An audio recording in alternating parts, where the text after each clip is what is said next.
Corporate needs you to find the differences between this picture and this picture. They're the same picture.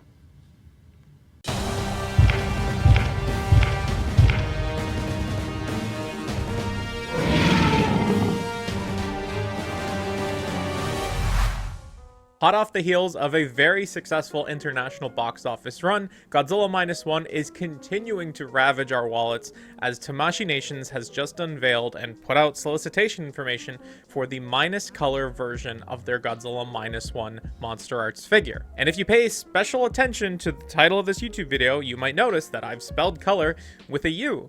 For those that don't know, here in Canada, we actually use the British spelling of words, which often means that we have U's that may or may not be unnecessary, depending on who you ask. Growing up in a Canadian household with an American dad, I got all kinds of mixed signals as to how things were said or spelled or which units of measurement we should be using. The units of measurement, I gotta go with the British on this one.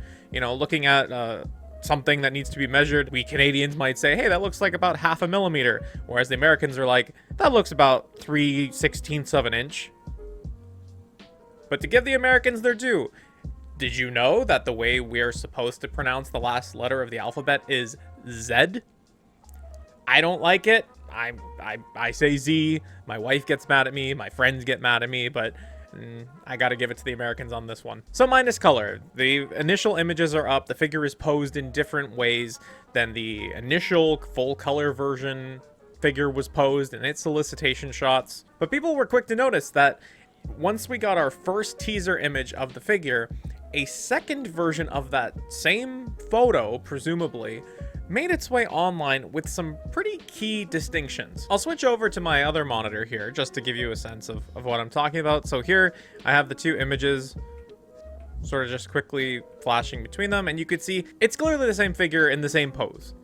But there are some distinctions, like here you could tell that the lighting source is coming from above the figure, whereas here the light source is coming from behind the figure and to our left of the figure, resulting in the sort of back left side of the figure being more detailed than the right side of the figure from our perspective. But you can clearly tell that it's the same reference shot. It's the same figure being photographed. Now, it's going to be hard to tell in these photos, so maybe what I'll do is I'll put better quality scans on screen as we go here. But if you look at the face of the figure, you'll see that the teeth look different and the eyes look very different in this darker photo where the light source is behind the figure. And people have taken this to say that Tamashii is photoshopping the figure to look better in this newer photo than the actual solicitation shots of the figure. I don't really know what kind of issue this poses. To me, Tamashii is maybe putting themselves in greater danger of releasing a figure that doesn't match any of the solicitation photos, because we all know how the original Minus One figure went, with some eyes being printed on the cheek of the figure. Like, that's just unacceptable. Pair that with the spines where the tips were just completely sheared off, and it was just far too many people receiving damaged units or mismanaged units for the price tag of $140. And if I can talk about that price tag for a little bit, the initial price of $140 for that first figure, I actually don't have that many problems with. When I talked to Kyle Wadiga from Super 7, he said, and I quote, potentially quote, I'm gonna get really close to what he quoted, it's kind of a miracle that figure costs $140 given what goes into it. $140 for this Minus One Godzilla, and it's like, well, that is a brand, that is all new tooling, like that figure's never been done before, and you know, all of those parts have to be kind of hand assembled. There's no like solid pieces, like they have to pop each single joint together to assemble the figure. It's not like, the thing that people forget is that these are all hand assembled in factory. So however many 200 parts there are for your Minus One Godzilla, like they are hand snapped together. Yeah, and it takes time. That's expensive.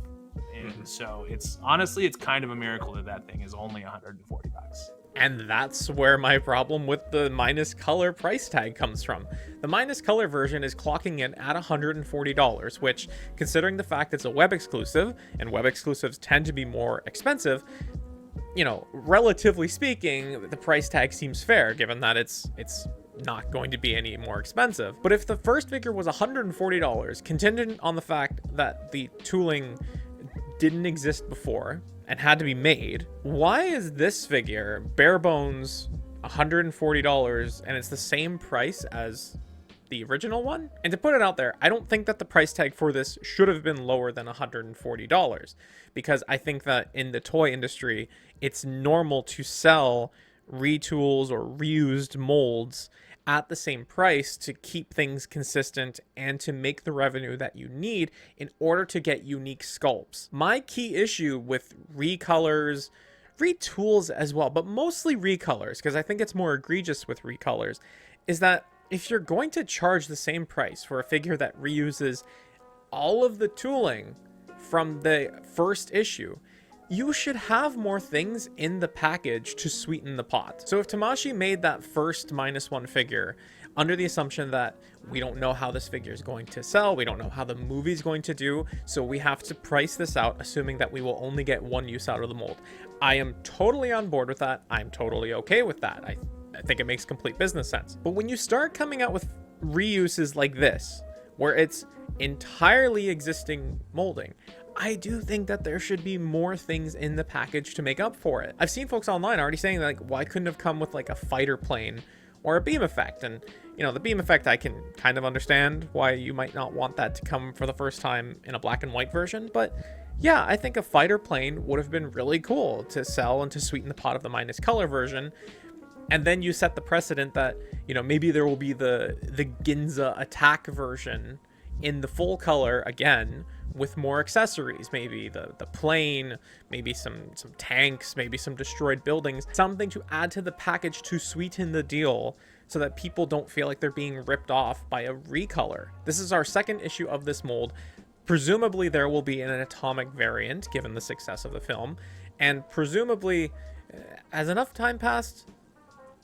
I feel like enough time has passed. Presumably there will be a fourth version of this mold, or at least there will be a fourth -1 figure that reuses some of this molding to create that pressure damaged version that we see in the final moments of -1. And just for the sake of parity, you know, like equal rights, equal lefts, equal rights, equal fights, I do feel this way about the minus color version that's coming from Super 7 as well. Like, that figure is $85 just like the original version, and it doesn't have anything else in the box. I still picked it up, I still bought it because I really am hopeful for the mold, and I think that the size of the figure for the price tag makes sense, but I do still feel like straight recolors should have more things in the box. Like, maybe make it just damaged buildings or tanks or something that you can also put into other reissues or recolors of figures in the future, right? I understand, and I'm sympathetic to the idea that you don't want to put too much unique figures in this package because that's all unique tooling that reduces the amount of money you're making off of mold reuse. But I think that you mitigate that risk or that factor by including things in this package that you can include in other packages, like damaged buildings, vehicles. Remember when Tamashii had explosion effects? Like, there are so many from Figuarts that you could throw into this package. You already have the molding. But back to the issue of the photoshopped image. No, I don't really think it's an issue. If anything, Tamashii is saying, hey, here's two potential ways that the figure could look when it arrives. And to me, again, based on the track record of the first release, they are setting themselves up for two different ways that customers might be disappointed if they don't stick the landing. So no, I don't see the problem with Photoshop in the use of promotional images or even solicitation images, because they're already doing so many things to this figure to make it look good, to make you want to buy the figure. So, you know, if they're going to make it look better and better and better through whatever means, that just means they're setting the goalpost higher and higher for them to potentially fail to meet once the figure arrives in your hand. However they get there, it doesn't really make a difference to me. That's going to be it from me, but I'm curious to hear from you. What do you think of this minus color MonsterArts figure, or what do you think of the minus color version of this character in general, whether it's Monster Arts, whether it's Super 7, let me know in the comment section down below. Thank you to all of the Category 3 channel members for their continued support, as well as everyone else that likes, comments, and watches my videos. All of your support is greatly appreciated. Twitter and Discord links are in the description. Thank you so much for watching, and I'll talk to you again soon.